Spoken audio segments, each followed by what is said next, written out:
Nelson Mandela was a wanted man in South Africa. He was the leader of the African National Congress, or ANC, a political party that fought against the racist system of apartheid. He was also a master of disguise, using different outfits and identities to evade the police who were hunting him down. One day, he decided to visit his friend and fellow activist, Ahmed Kathrada, who lived in Johannesburg. He knew it was risky, but he wanted to discuss some important matters with him. He dressed up as a chauffeur, wearing a cap, a suit, and sunglasses. He also borrowed a car from another friend, who had a white employer. He drove to Kathrada's house, hoping to avoid any checkpoints or roadblocks. He was almost there when he saw a police car behind him, flashing its lights and sirens. He panicked, thinking that they had recognized him or his car. He sped up, trying to lose them, but they followed him closely.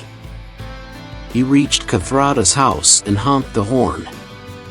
Kathrada came out, surprised to see Mandela in a chauffeur's outfit. He quickly realized what was going on and got into the car. Mandela drove away, hoping to find a safe place to hide. He turned into a side street, but the police car was still behind him. He looked for an exit, but there was none. He was trapped in a dead end. He stopped the car and prepared for the worst. The police car stopped behind him and two officers got out.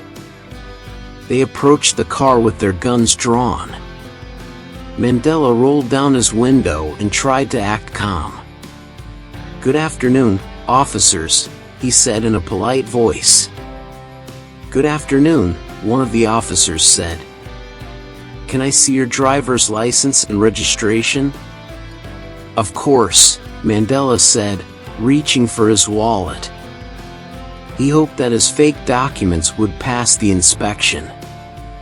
He handed them to the officer, who looked at them carefully. He then looked at Mandela and Kathrada, who were both sweating nervously.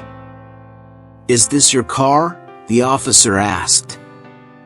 "No, sir," Mandela said. "I'm just the chauffeur." "This is my employer," he said, pointing at Kathrada. "Your employer?" the officer said, raising his eyebrows. "Yes, sir," Mandela said. "What's your name?" the officer asked Kathrada. "John Smith," Kathrada lied. "John Smith?"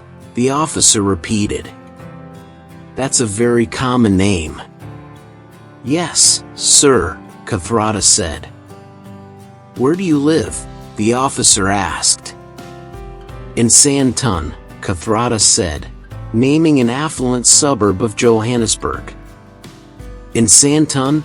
the officer said. "That's very far from here." "Yes, sir," Kathrada said. "What are you doing here?" the officer asked. "We were just visiting some friends," Kathrada said.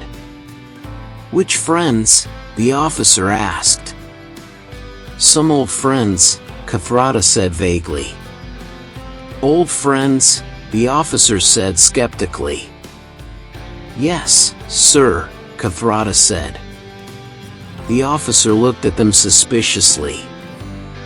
He then looked at his partner, who was holding a radio. "Did you check their plates?" he asked him. "Yes, I did," his partner said. "They're clean." The officer nodded and handed back the documents to Mandela. "Sorry for the inconvenience," he said. "You can go now." "Thank you, officer," Mandela said gratefully. "Have a nice day." He started the car and drove away as fast as he could. He and Kathrada breathed a sigh of relief. They had escaped by a hair's breadth. They laughed nervously at their close call.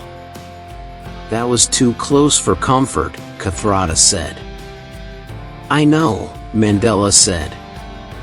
But we made it. They drove to a safe house and changed their clothes. They then discussed their plans for the future of their struggle against apartheid.